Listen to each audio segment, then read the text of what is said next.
Okay, that's an awkward start to this video, so I'll go ahead and, I will edit that out eventually there. 'Cause I don't see my YouTube studio open. So I'm going to go ahead and record this on this device. Hello, everybody. Welcome to the very first, hopefully the audio is correct and everything. It's the first time I wanted to kind of get my thoughts out um, onto a medium here, and then why not YouTube? I kind of resurrected an old channel that I had that I initially called the Japanese Gamers. So I was playing Japanese games, etc. And this is years ago, right? And since then, things have changed. I've gotten older, movie business professional, very successful now in my own right. And it's like I kind of what these like really deep ideas, and in the world we live in today, as the date of this being posted, a lot of things out there about men being lonely, etc. I think it's because we've lost the ability to connect in person to really get our thoughts out of our system. So sorry about the blue light. I'll try to fix that one later as well. I think I can tip back.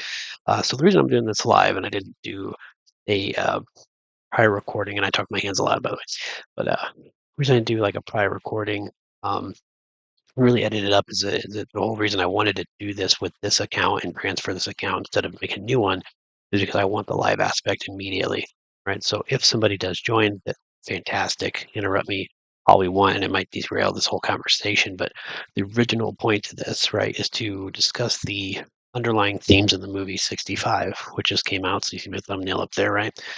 Um, so I'll leave it there for a minute just to kind of give me, keep me on track. I should have wrote some things down, honestly, as usually I do, even in my personal in my personal life when I'm doing jobs, and that way um, I kind of keep myself, on pace and honest, right, with what I'm doing. I might get down a rabbit hole and get lost, which is why I want that other person interaction. So even if one person joins at the very end, that'd be great. I'm not assuming they will, especially being my first live stream, and it's about a movie review. But really, um, I guess I want to start by saying that movies have different pieces to them, right? So we're going to call this, that's why it's Iceberg. And I want to do this with a lot of things because there's a lot of movies that we can talk about this with. Now, there are people out there, and I'll throw their names out, like Jay Dyer is really good with it if you want to look him up. He does esoteric Hollywood movie reviews, right? So what I'm getting at here, though, is that movies have several messages. So there's an initial message, there's the flat out this basic theme of the movie, right? Like this movie has a few of those basic themes. Like there's a I guess the Matrix, right? A guy finds out he's in a really in a digital world, overcomes the digital world and beats the bad guy, uh, becomes a messiah. But well, see the part of that that's normal isn't the messiah part, right? The messiah part is another layer of meaning, right? Of like him overcoming his surrounding, and you can dig into it. I'm trying to do a quick synopsis, but Matrix is a very complicated one. It's just that a lot of people know that movie, right? So, and then there's even further layers where people start to feel like you look around you, like, am I in the Matrix? Like, are there these things trying to tell me something? And the reason why I think that happens, right? I think there's those three pillars. Okay, so there's the movie's main message. Um, that I guess I would say is like the propaganda message, and we can get into that uh, as well.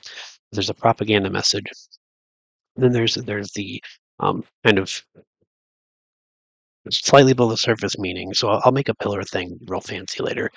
Um, and then there's the like human um, kind of interpretational meanings in these movies, and really that's what I would like to talk about. So because we're human, and this movie's written and directed by humans, and usually when it's written and directed, like anything besides like an action movie or a rom-com, they kind of have their own little like they're there for like that purpose of like the action movie's entertaining. The rom-com is the love and entertainment, the jokes, and it's funny, right? And maybe even comedies. But movies that are like dramas, like this one, right? Um, you kind of really, it's all about the human experience, right? So when someone's writing these stories, they're inputting this human experience into the layers of the movie in every scene, right? And so as a male that's almost 40, so I'm getting kind of up there. Um, I have experiences in my worldview, so things that I see when someone like it's you know, when I see a movie, there's a deep connection. So first, I know, but long version of the movie, I just keep reminding myself, Jesus, thumbnails of yours. But like I have a daughters, right? So, um, when I see a movie, well, after I had my first child, my first daughter, that's what I'm trying to say. I'd see a movie about a dad and a daughter, and the daughter would be sick, and the dad would lose the daughter, etc. And I would feel immediately more focused on the movie and more pulled into it. And that is because those themes are there, and that's my worldview. That's my life, right? I mean, I would do anything for my kids. I would kill anybody. I would risk my life. I would trade my life. I would sell everything. I mean, just there's all kinds of like theories there, themes. I mean, and so you throw that into a movie, and you kind of suck people in. And I think we see a lot of that, right? And then it's more passionate with a man and his kids. I think than like a woman and their kids, right? Because women love their kids, and everybody knows that. But the male is the male archetype, the big, strong, like we're the men. We do all the hard work, we have everything on our shoulders, and then but for our kids, we would pass all that off, right? So we would give up everything we worked hard to achieve, became that status of like a stronger alpha male. Okay, so um, anyway, these themes are real strong in this movie, I believe. Yeah, there's other people doing reviews of this movie. Okay, 65. It got like mixed reviews. Mostly people are like really confused by it. But if you go watch these other reviews, people aren't really diving that deep into it. There's one guy I saw that mentioned a panspermia kind of theme to it, which I was like, wow.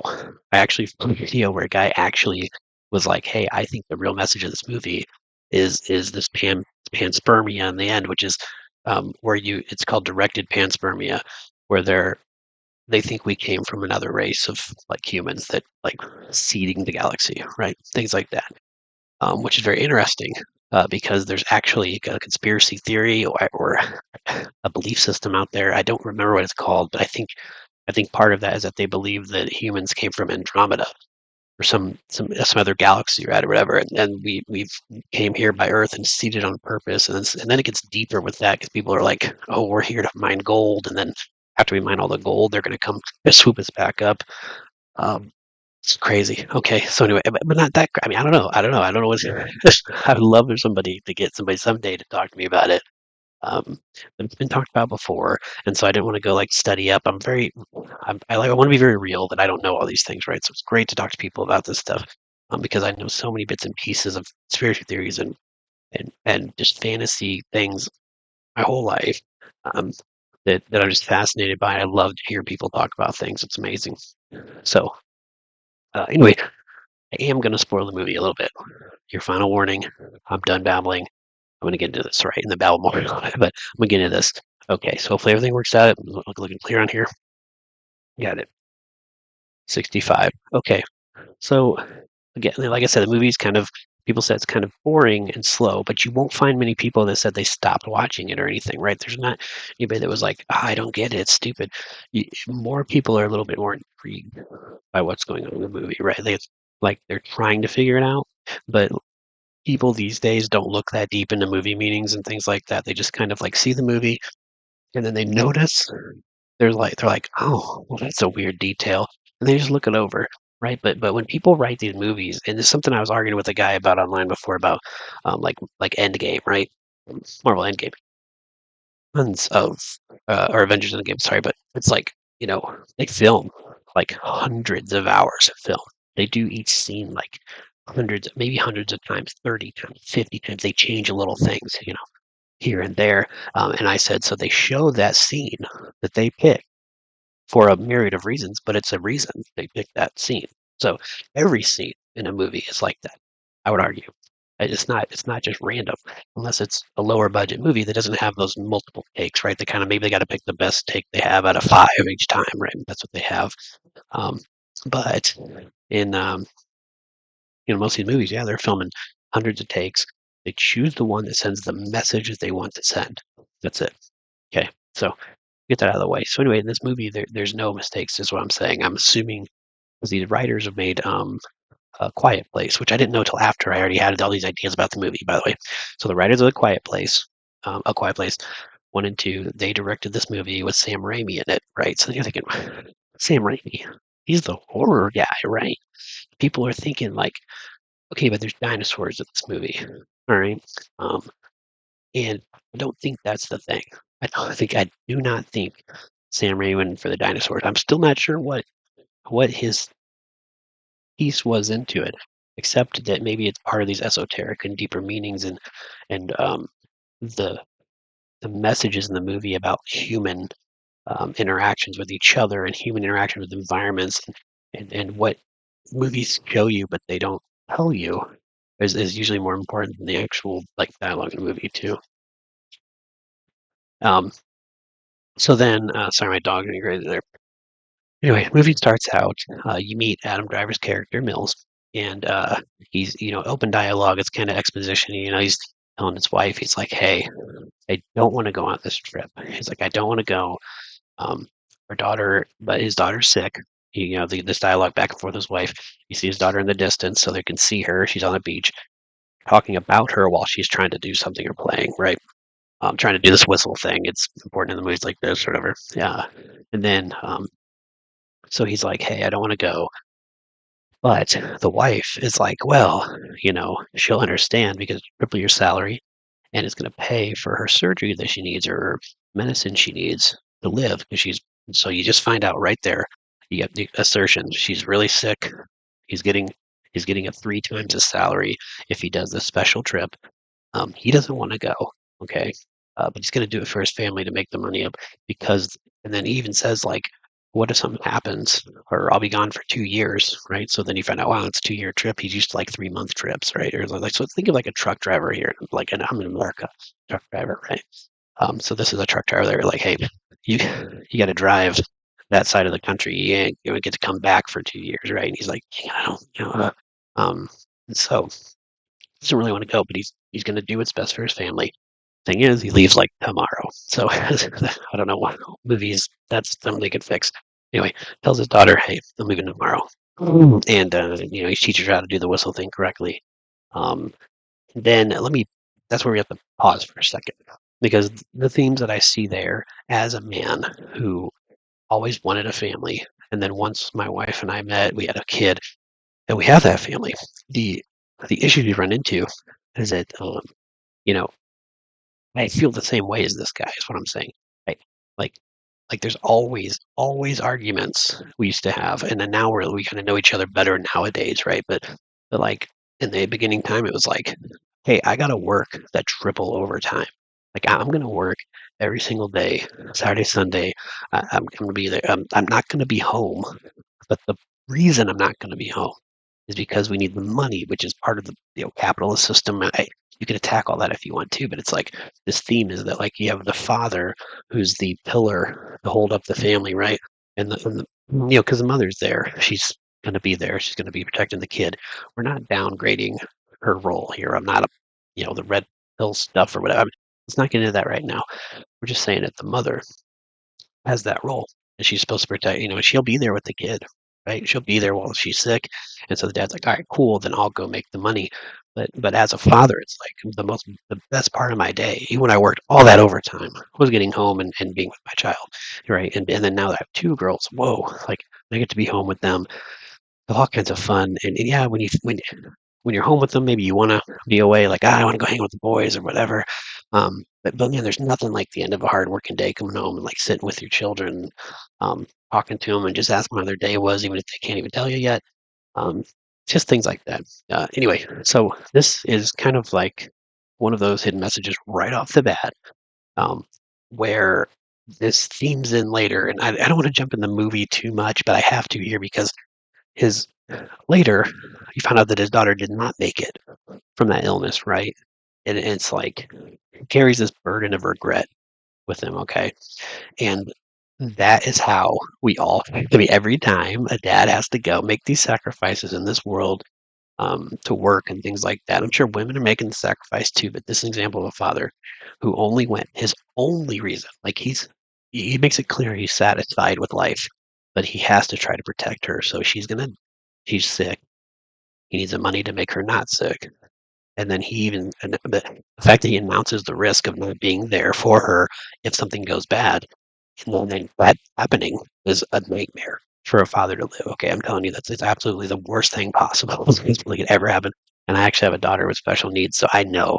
Okay, like if someone was like, "Hey, work this overtime, pay for this procedure," and then like she didn't make it or something, I mean, oh my goodness, like just the dread you would feel, and that comes up later in the movie. So as we continue, I'll say, so we kind of skip forward. All right, after that, it skips forward. It dark goes dark. By the way, the movie opens up and tells you that these are humans who travel around the galaxy, like whatever the universe, but they travel around before 65 million years before humans are out there. The movie should have had a lot more mystique about it, right? All those scenes could have happened in the whole movie without this text that comes up and tells you what's going on. You could have it would have made this movie a sci-fi cult classic. I think by the end of it, it would have been absolutely cult classic. But they ruined that. So that's why people kind of boring too, because there's no like aha moment like Land of the Apes at the end and stuff like that, which it could have had. Kind of. Anyway, so yeah, fast forward. You see a ship flying through space, and there's an asteroid belt coming, like a bunch of asteroids coming up. The ship goes in and doesn't dodge the asteroids. So these people are super advanced. They travel the galaxy, but their autopilot doesn't move out of the way, but it knows the storm is there. And then it lets the storm hit the ship, and then it wakes him up. So he wakes up, the alarm's going off. But instantly, you get to see like the first thing I noticed about this, because I mean, all this stuff is in hindsight. I'm telling you, right? But like, first thing I noticed is he's disheveled.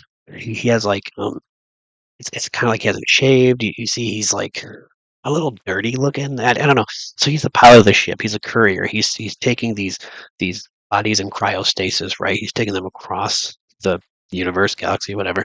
He's taking them to other planets. Now you don't get this. I don't think they say specifically ever if they're seeding the planets, if these are new planets, if they're already known planets. But this, like I said, it goes with that whole kind of conspiracy or well theory, or I don't know if it's like a religion, cult, whatever.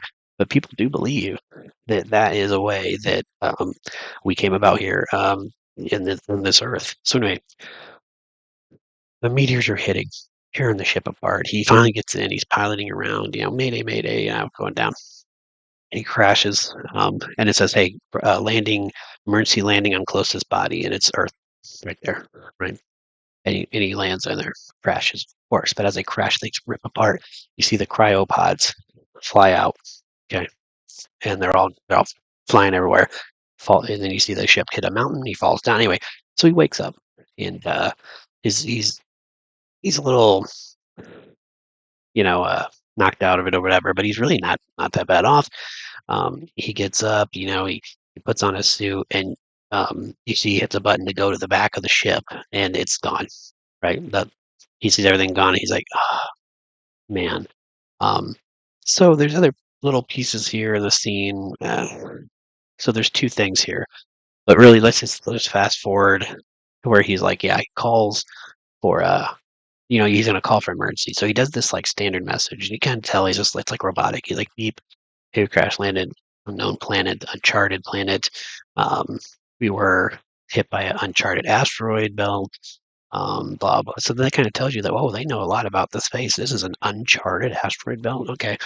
Um, so he's like, here we are. He's like, um, he doesn't know it's breathable yet or not, right? Not quite yet. But wait, does he? Wait, hold on. He does say it's breathable. So yeah, he knows already. He knows it's breathable. So I think this is after he went out and found the dead bodies on the ground. Yeah. So he goes out and he's in a full suit. He sees dead bodies floating in the water, etc. And he's like, oh crap. So he goes back into the ship, and actually, okay, yeah, I did forget this part. Somewhere in there, there's a readout that happens. Okay, and I think it all ties into the end of the movie, but there's a readout where it's like, okay, there's 9 escape pods. 3 of them are active. Right. Okay, so that's a weird fact to throw in there when you're telling me about something. It's like 9 escape pods. 3 are not damaged, but they're unknown. We don't know where they're at. Okay, and then you're like, and then if you've seen enough movies, like I've seen hundreds of movies, I know how these beats go. If they mention something, it's something later, but I don't know why they mentioned 3 pods are left. A little weird. And then what's the other part? Oh yeah, the cryogen. It says it lost all of them. lost track of him, and I got kind of confused. 'Cause I'm like, how did he find the? Anyway, later he finds a little girl, which I've seen the trailer. You know that, right? Um, but and he gets her out of the cryopod thing. And they but anyway, he doesn't. He's like, well, I can't find any of these pods, and most of the people are out of the pods, just dead on, around. So he's like, okay. So he beeps these people, robotic, hey, we're trapped, blah blah, planet, it's breathable, blah blah. But then he goes, you know what? Erase that message, and you see him really kind of like go, okay, be paid. There's no survivors. Like, don't come looking for us. Is the dread in his message, right? Sends that one off, right? And then he goes outside, and you see him turn his weapon on himself, and he's kneeled down. It looks like he's gonna, uh, you know, uh, uh, erase himself from existence. Sorry, the guidelines. I got it. I already know about some of these things. But anyway, yeah, he's gonna erase himself, and then he starts getting flashes of his daughter. And at this point, you don't know yet that she's dead, which I hated that I had to tell you that a little bit to kind of talk about the dread of the father in the beginning part. But yeah, dead. And you don't know that. So you see these clips, and he's like, "Oh yeah, I gotta live for my daughter." And you're kind of confused by that. If you're really thinking while you're watching the movie, you're like, why would you even have done the whole kneeling down and almost erasing yourself thing if your daughter was okay? So anyway, then uh, then he's like, okay, no, I won't erase myself. He's like, let me just travel around or whatever, right? So I guess so. He waits till like the morning, and then or wait, no, it's still night, and then he's going out. And anyway, he finds this girl in the cryopod, and tries to get it open, and it's messed up. He like hits it. He shoots it with the gun, opens it, and he takes her back to the piece of the ship that's protected, right? He was in the I guess it's the cockpit. Um, he puts her in there, and then he starts. You kind of forward.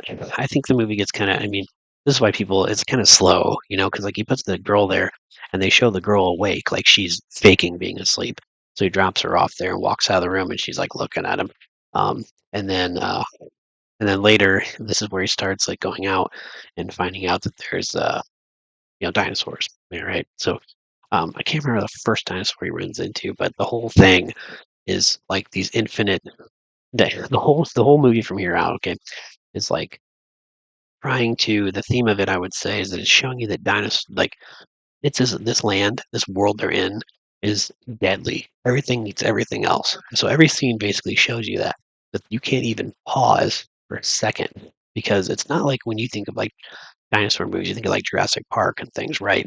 But this is like it's like Jurassic Park on steroids. There's hundred. I mean, there's tons of dinosaurs everywhere. Okay, so there's parts where he's walking around and you're like, oh, there's no dinosaurs here yet. But man, when they show up, it's just like an onslaught of hundreds. Well, I mean, it's a lot of dinosaurs. Okay, and then his gun though is awesome. He's got explosive little devices, whatever, right? But anyway, the whole movie from here on out is a lot of just dinosaurs attacking him. So what he does, he goes out and he's got this cool scanner device, right? Because this is the future, the people that's seated at Earth, right, or whatever. Like he's like their stuff is so advanced, it's crazy. So he's got like binocular thing you hold open, and it scans out, and it can bring images in and things like that, right? It's very accurate, can track things, GPS basically. So he finds a ship and he's like, "Oh, there's my ship over there," and it's like, "Hey, there's the ship. There's a pod in there, but it's at the top of this mountain." And he's like, "Okay, I'm gonna go up this mountain, right? Easy." He's like, "Let's just get this done." But then he looks down, and you see as he's exploring, he's running into like giant T-Rex prints and things like that. Like he sees these prints on the ground, and he's like, "Ah, crap! Like this isn't good." But there's something about him where you can tell he's a veteran, like he's done this before or something, right? Like he's ran into issues before. He's really good with a gun, and then by the way too, so he's really physically fit. So you just gotta assume that he's some kind of like military or part of his job traveling is he's like trained in combat, right, to protect these people on these ships. Makes you wonder a lot of things, right? Because the movie's just like this picture of his life, and you don't know about the rest. So yeah. Anyway, then as you're going back, the girl is out, like in this cloak and running. So then he like chases the girl, and this is where you get your first big dinosaur reveal, right? Is that he's chasing after the little girl. They fall down together. They turn around and oh crap! This they see the trees moving like real big, and they're like, he's like run, like or he's like we gotta get out of here. Get for it. Now you get to the part where he's at the um, they're in the cockpit area, whatever, but kind of like a supply area, and he's like, hey, what's your name? They pulled out the roster book and he's like, Koa, I think it was KOA, right? He's like, Koa, gotcha. And he's like speaking to her, and it takes a little while, and you start to realize, like, oh, this girl's traumatized. Well, no, she is, but she can't hear him. She can't understand him. I mean, because she speaks a different language, and he's like, what's this language? He's like, oh, great. Well, I don't have my translator. It's broken. Um, and so she's saying things to him. He's like, hold on. So then pours out like what looks like paprika or some other a little darker red than that. That's all over a table. And then he paints the mountain. Hey, we got to go here. He shows her, and then her primary concern is family. He says, "Where's my fish?" She's like bombed from Fast and Furious, and all she cares about, she's like family, family, and he's like, all right. So then she draws the family, two people on the board, and it's the circle, stick figure drawing, right? Two of them together, and she draws them at the bottom of the mountain. And he's like family. He's like parents. He's like they're up here at the top. So and you see this moment where this is another one of those things, human moment that you like can read into real well. If you go back and watch the movie, he pauses and he gets tense and you can see where um he's lying to her. He switches that demeanor. When you tell people lie to you a lot, right? People, because humans don't like the lie. Like you just tell he's uncomfortable, but he lies to her because he's like, I gotta get this girl to safety. Um, and there's a lot of inference here before you actually see the other scenes, but you kind of get the idea that this is his mission, right? To save this girl. Like he's found her. He this place is horrible. His life to him mean nothing, right? Or he seemed like he was about to, erase himself. So all of a sudden he's got this other person to take care of. It's a little girl, like his girl at home, which you assume is still alive. And he's like, hey, I'm gonna save her. So then he does. He takes her and he says, "Hey, I'm gonna lie right to your face." Um, he's like, "Parents here," and she's like, "Are they?" And he's like, "Yeah." So he confirmed this by drawing where they're at. And he's like, "We got to get here." So under false pretenses, she's like, "Let's go," right, or whatever, and they travel.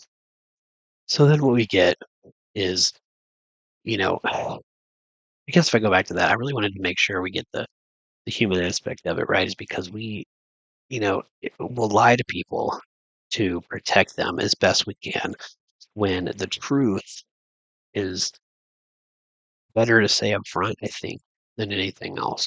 I mean, I know the language barrier gave him several chances to build up to the lie because he was trying to say, no, hey, no parents, we got to get here. And she's like, family, family. He's like, no, we have to get here, family. Okay, they're here, right? Because that was his way to like rationalize bringing her to that point. Um, but I get it because 100% I get it what he's doing. But I've seen this in my whole life. I said I'm getting older. Um, there's a lot of times we lie to people to protect them, and I think this is where, and you see this play out later. And if you've seen movies before, great. At the very end, he's going to need her to do something, and she won't do it because she just found out her family's dead, right? Because he lied. But this is where you really see it in his face. I think his acting is great here. But just be aware of that because I really hate like you know, when people, here's an example, right? You'll have somebody like, well, it happens all the time. I just watched a clip of this on TikTok or whatever, but it was like the guy went to jail for not paying child support, and then it's like, but the lady knew that he wasn't the dad the whole time, or whatever, and you're like, wait, you're like, just tell him right away, right? And I know these things are scary. I know the world's a scary place. If your kid is like, hey, where's mommy? And you're like, oh, business trip or something, you gotta, like, lie to them, right? And you set these lies up. I think the problem is that, um, maybe there's a time and place where the lie has to take place and maybe not, and this is where I don't think everybody in the chat or whatever, but hey, this is where I would say, "Hey, what are your takes on this?" Because really, Um, have you ever told a lie to somebody that came back and backfired? Yes, I know everybody's gonna say, "Whoa, maybe not," but no, I know you have, right? It's always backfires. It doesn't matter how bad it backfires, and hopefully you're not being chased by a dinosaur when it does. But that I think is part of the message is like, hey, we, and I would say as a man trying to fight against these red pillars out here, these people that are telling guys that life should be all about just getting girls. It's like we got to get to the strong man point where being strong isn't working out all the time and all that stuff. I mean, that's physically strong, but it's like be strong in like the truth. Like the truth will set you free. The truths are absolute, and I can get on a soapbox though. I really enjoy talking about that kind of stuff sometimes, but this isn't right. But anyway, if he would have imagined the story, because later there's going to be a payback where she doesn't do what he says, right? I'm telling you there is. But imagine if he was like, if you took the extra time to say, listen, and you drew her parents and he just puts an X on them. And he's like, take your time. Like, I'm sorry. He hugs her, 'cause he hugs her anyway, but it's like, I know she's little, but she's not that little. Okay. I don't know. But anyway, it might sound cruel. And that's what I'm saying. It's like, but I see these moments happen, and I'm like, there's got to be a message here about like don't lie to people, um, just because it's a dire situation, because you never know. Like maybe if you had told her the truth, the rest of their journey would have been faster and more efficient and straight up front. Maybe that's and now I'm saying that's more like businessy of me talking right there, right? Is like if you get the truth out in front, everybody can move on from it faster. Right. Okay. Yeah. Anyway, so but the rest of the movie, what you see is like she picks some berries, and he has this little device where you put them in the device, kind of shake it a little bit, and it tells you if things are poisonous or good. Okay, that's how he learns how to drink water. Certain berries she can't eat, etc. Um, what else happens? Because it's just a lot of that. So almost the whole movie is like the rest of the movie is like those moments where I get chased by a dinosaur, run over here. But each step in the movie, I think it's kind of interesting because I thought they were gonna do this because he has this gun that's like awesome, right? Um, but it coincides with you get to see um how feral this planet is. Okay, these dinosaurs, you see how they're attacking and killing everything, each other, all over the place. And so these lessons are just learned throughout the movie, but also every time he runs into one of these things, he's losing equipment, losing weapons, losing tools. So all these advanced things he has, he just continually loses them as he goes until the end, basically. But he's using them, right? I'm just saying he's like falls and like his gun just disappears or whatever, right? But yeah, you see he's slowly um, getting depleted, which kind of does the build up there, right? Because you're like, oh my gosh, the action's not stopping. There's threats everywhere.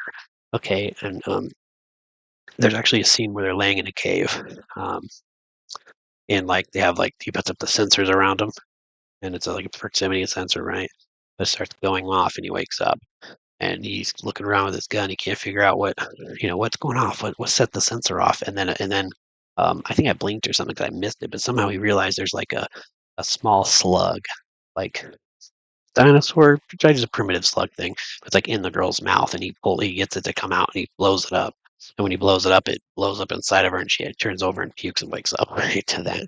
And then, but like so okay, so then like those sensors are gone, right?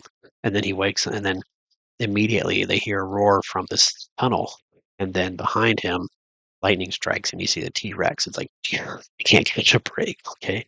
And then the T Rex comes in, he starts shooting it, pisses it off, and then it goes after them. So then they jump. The girl jumps through the tunnel, and then he's like, "All right, well I got to go too, right?" So he goes down the tunnel, and when he falls down the tunnel, I think he lost the gun at that time. Maybe he still had the anyway. No, he still has the gun, but he's like, "Oh, we're trapped. We're trapped." And then there's a scene here where he is like freaking out about being trapped, and I'm like, "Well," I'm like, "Do you still have your grenades?" I thought about it the whole time, and he's like freaking out, and he tells the girl, and this is where he tries to tell her because he thinks it's over. They're in a cave. He can't dig any further. He's used this little shovel thing he has.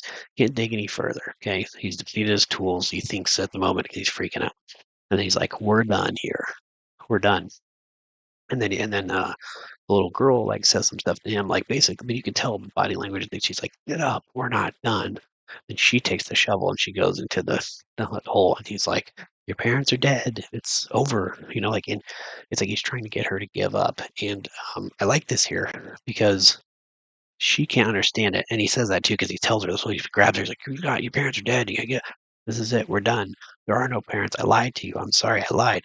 And then she's like, "Okay," and starts digging out the tunnel. It's like he's like, "Oh, and you can't understand me," and he gets frustrated. But in that moment, though, that's what I mean. Like, it just drives that home of like you shouldn't have lied in the first place because I think I don't want to say like evil begets evil, but when you lied to her the first time and then you tried to tell her the truth, when you were going to tell her the truth, you were telling her the truth because you wanted her to give up, right? So it's like, what the fuck? So anyway, he wanted her to give up. Basically, is the message I got from that, right? I mean, anybody else feel different about that scene? You can go ahead and write this up, but yeah, he thought she should give up. I thought, well, that just doesn't. It's a weird character thing, and then he kind of like has that revelation. He's like, "There's no way out. I'm out of tools." And he goes, "Oh," and he like remembers. Then he puts one of those explosive things in the tunnel, covers over. The girl blows up, and then it's big enough for them to get out. She makes it out. He doesn't. He has to go, but he does find an alternate opening, which is weird because he didn't find it before. We won't, movie making. We won't judge him on that one. I guess too hard. But when the girl gets out, she's roaming around and she's dodging dinosaurs, basically, right? And then he gets out. But then when he gets out, he falls into quicksand. The girl beats her event that's happening, and then she comes and gets him out of the quicksand by pulling a tree branch, and then it's down so he can grab it. Just in the nick of time, right? Because movies do that stuff. And then he's like, "Thank you." Um, and I think he hugs her. I can't remember if he hugs her or whatever, but he's like very sternly like, "Thank you for saving my life." And they have this like bond moment, like, yeah, they're good.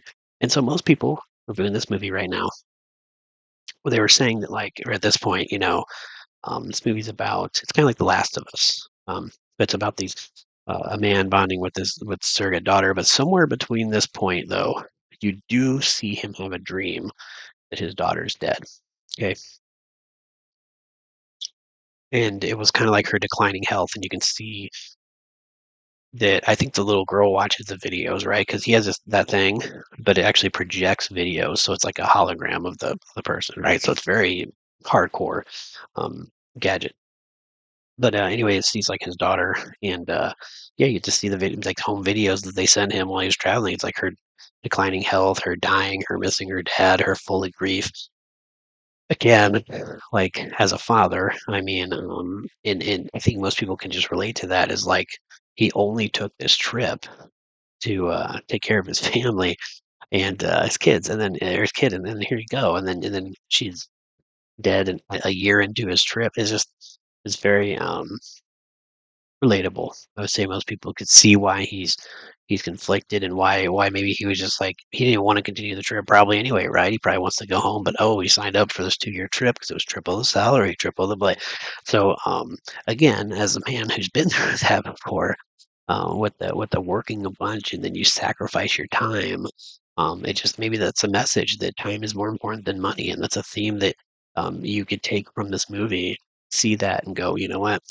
That's an artistic example of things that happen in the real world, and see it all the time. And then relationships are broken up because the dad's working too much. And anyway, but it's part of this world we live in, and people just need to understand each other better communication. Oh, would things been better if he stayed home though? I don't know. I mean, she still would have passed away, right? Either way. And then maybe he would have the blame of, well, if you made triple money, we could have got her better medicine and then she could have lived longer. It's that unknown thing, right? Then that's what gets you the regret every time. So, um, yeah, gosh, it's got to be rough. But anyway, you find out she's passed away. Then see if there's any other messages till the end. I think that I really wanted to talk about here. I was trying not to go through so many beats of the movie, but then I kind of got lost. I wrote it down. I'll do that for the next videos I do. But um, they find the ship. Oh, that's right. They notice that the asteroid is about to hit the Earth.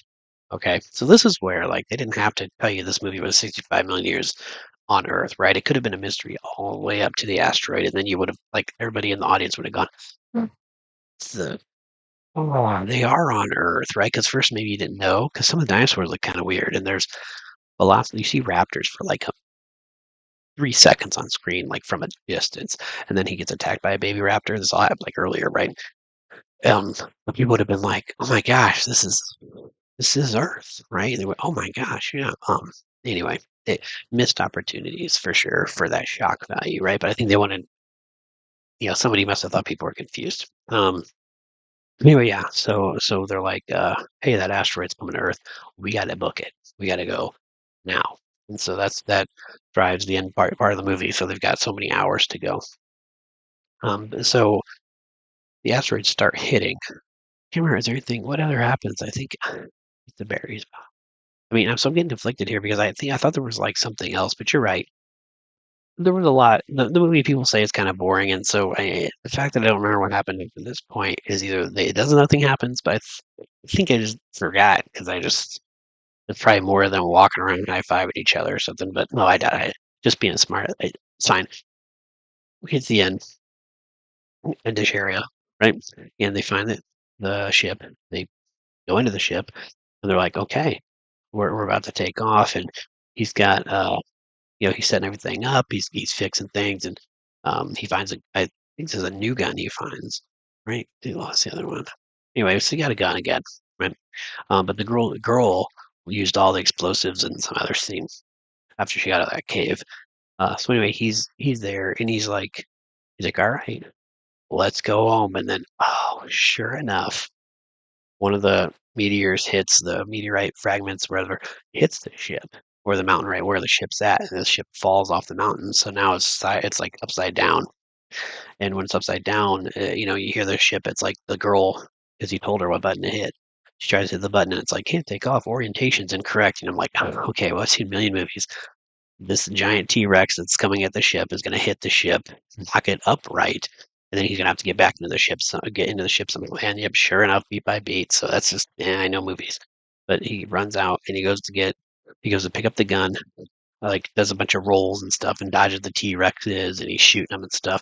Um, but oh yeah, the gun gets locked up. That's what it is. So he hides, and then the T-Rexes are like collapsing it in. Now, here's a part of the movie um, that is another one of those kind of deeper meanings. But I don't think people really get into it. But the girl gets that little device and projects his daughter saying goodbye to her dad or doing the whistle thing that she knew how to do, right? She's like on her knees doing it. But it projects out of the ship to in front of him. So he sees his daughter's face, right? So he's looking at his daughter and he's fixed the gun because the gun was stuck and he and you can hear it like power up. It's going to be a really big shot, this next shot. And then you're like, you play video games, right? So you like hear it and you're like, oh yeah, he's pissed. But then he sees his daughter and he pauses for a minute, kind of like one of those moments. And the T-Rex looks at the daughter too. Um, and so there's multiple meanings here because the T-Rex lunges to go eat, and it's kind of like a slower motion. The T-Rex goes to eat the hologram, right? And then the hologram starts breaking up. Another one eats it or like bites at it because there's like there's two T-Rexes here, and then a third one comes. So I'm just keep track of the T-Rexes. But this not only pisses him off, and then he turns that gun to the first T-Rex and blows its head off. So whatever powerful shot he did, boom, and it's dead like immediately, like his head blows off. Um, and I think though, he's not mad because it's like they didn't.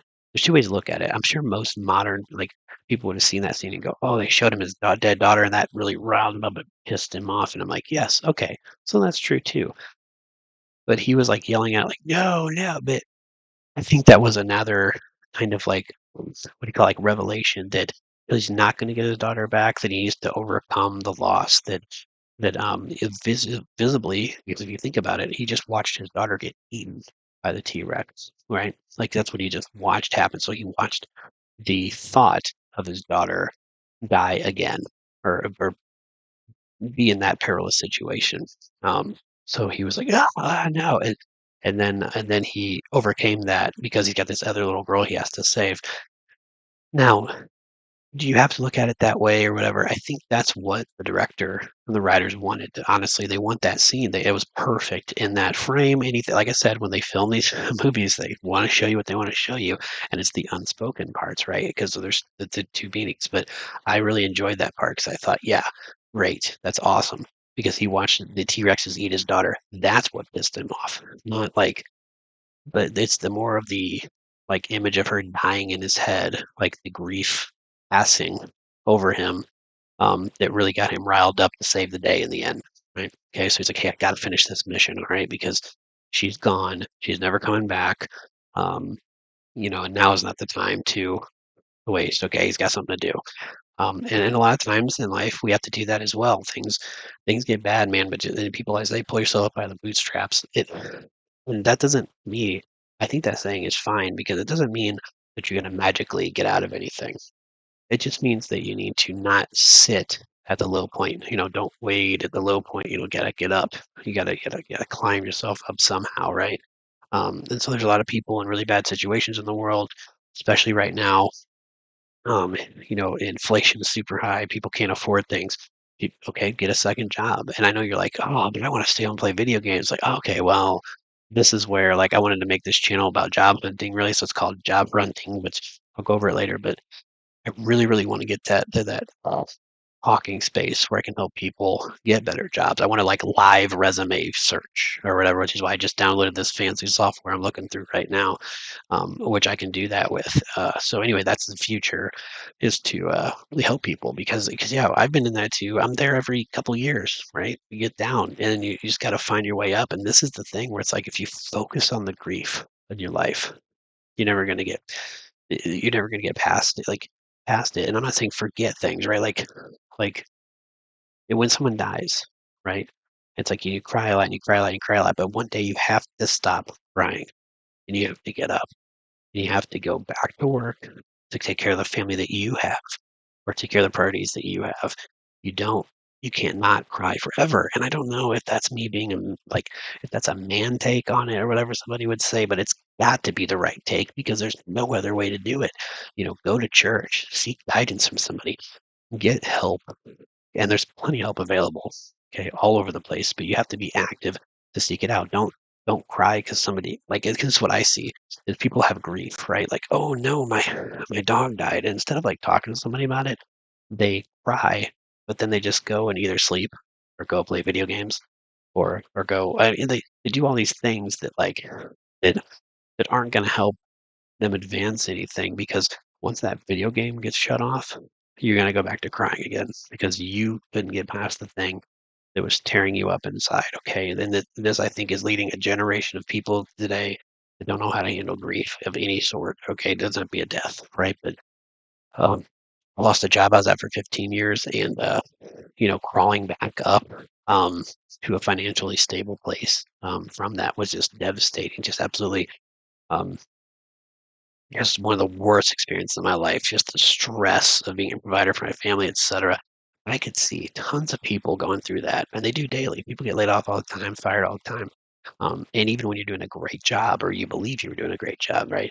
And it doesn't matter, right? That's those are all the emotions, the subjective things or whatever you could say about it. But um, it's like it basically though. It's like once you get there, go up.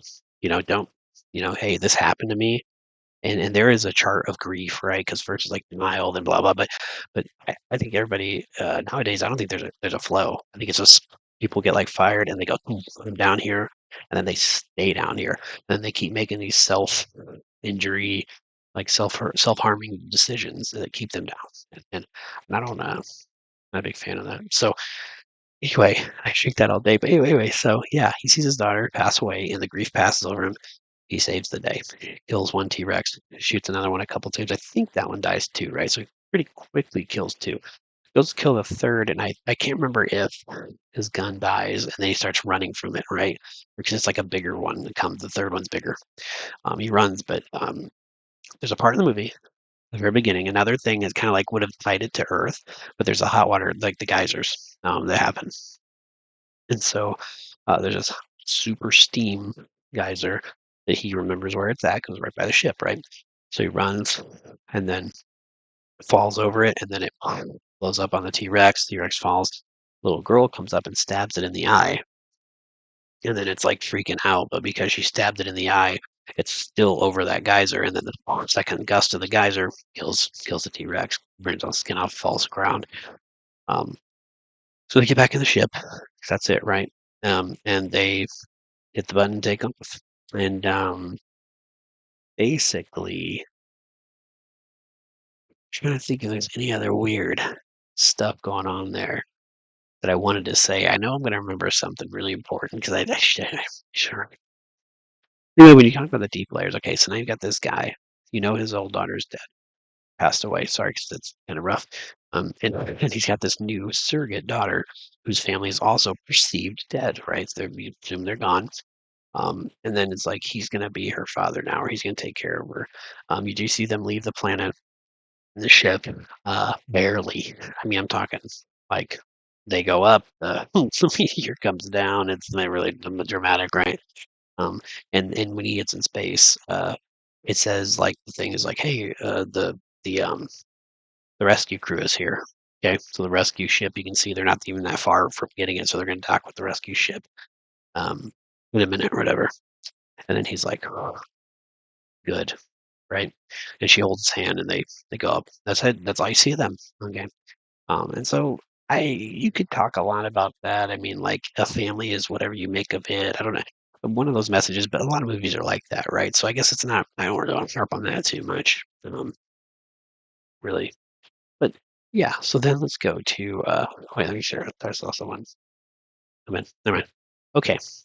So then you get to the point where they show the Earth get hit by the meteor. The explosion knocks everything out, and then the credits roll, kind of. But as the credits are rolling, you get to see uh, quick, maybe it's like a 3 minute um, kind of post credit scene, they call it, right? And it shows the Earth into different phases. So it shows the dinosaurs gone, um, and then it shows like, is it like a burned surface of the Earth? And then it shows Ice Age, and then it goes to uh, the you get to see like humanity built up, like in the background to the left, you get to see um, hours and things. Like you're like, oh, so human, okay, the human evolution, right? 65 million years have passed, right? So okay, so here again is where the message of the movie with like the people seeding the planets comes from, right? Because I would question like I guess there's multiple ways to look at this. Okay, it's one of those movies that leaves you open ended, and you'll never know except if you ask the director. Maybe somebody already has, but I didn't really see that or the writers. But so basically, there's only a few options, right? Because they um, either they left and then came back later, like thousands of years later, or whatever, when the Earth was habitable again. But was it though during the Ice Age? I mean, I like you never saw any humans there, right? Like any other humans, right? Okay. So, or I was wondering, could person in the cryopod, because they were kind of like unaccounted for, they weren't all necessarily dead. And I don't remember him counting each person like one for one, right? Because they flew out way at the beginning. Okay. So, like, were they frozen in ice?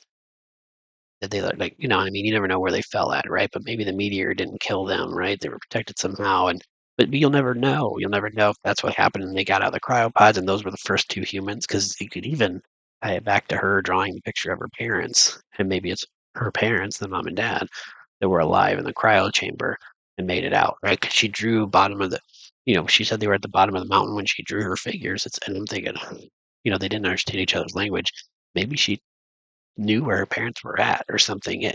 So anyway, it's kind of like I don't know. And there was a log at the beginning of the movie, and I really wanted to watch it again and check the log before I did this, but I really had to get this out of my head. But or at least try to do this here. But there's a part of the movie where they show the log, like digital. It's like guy's face and names, but it's all like different language or something, and it goes pretty fast. It shows person, person, person. I thought, I wonder if you pause it, if you can find like a guy named Adam and the girl named Eve or something, right? Because then that would kind of tie in. And directors do that stuff, and people when they write movies, they do it all the time, right? Little Easter egg, whatever.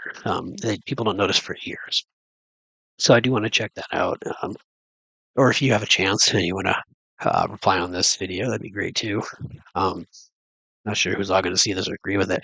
Okay, so then you've got, you know, well, I guess there's only two options really. They must have came back, right? They must have came back to seed the planet. But I almost wonder, like, would you come back to the planet to seed it? Because he saw the asteroid hit, but it's like if they didn't come back and survey again really carefully, then they would have just assumed that there's going to be dinosaurs, even though they're like, hey, you can breathe here. But is it worth farming for whatever materials or whatever if there's dinosaurs around. So that's all interesting, I guess, to look at. So anyway, overall, the movie, I really went over a lot more than I really wanted to, I guess, in the beats of the movie, but I had to get to what I wanted to get to. But there's the messages inside the movie.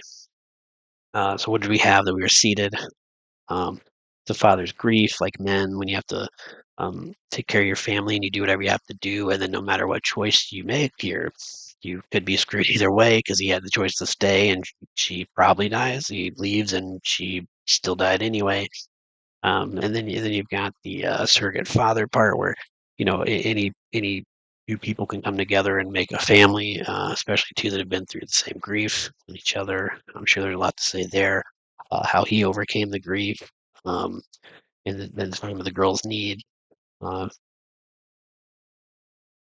I think that's it. Yeah, I think that's good. If I think of anything else, I'll say something. And so this was my very first live stream recording, trying to talk about the different levels uh, within a movie's through meetings. And this is not the most meaningful movie I've ever seen.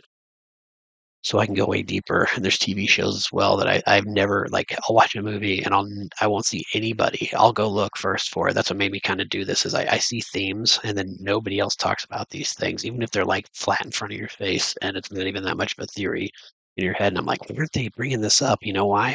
'Cause some of them just copy each other, right? So I want to be a little different than that. So anyway, deep thoughts, deep conversations. If we can have them, hopefully people join in my later videos and we could just kind of build things up from here. So, if you have any questions, though, I love being in contact with people. If you leave a comment, I will reply to you, and maybe even make a video based on a reply, or have a live stream based on the reply, if that's what happens. It suits you right. So anyway, uh, this has been Job Hunting, and a special we had today for the movie 65. Full stop. Looking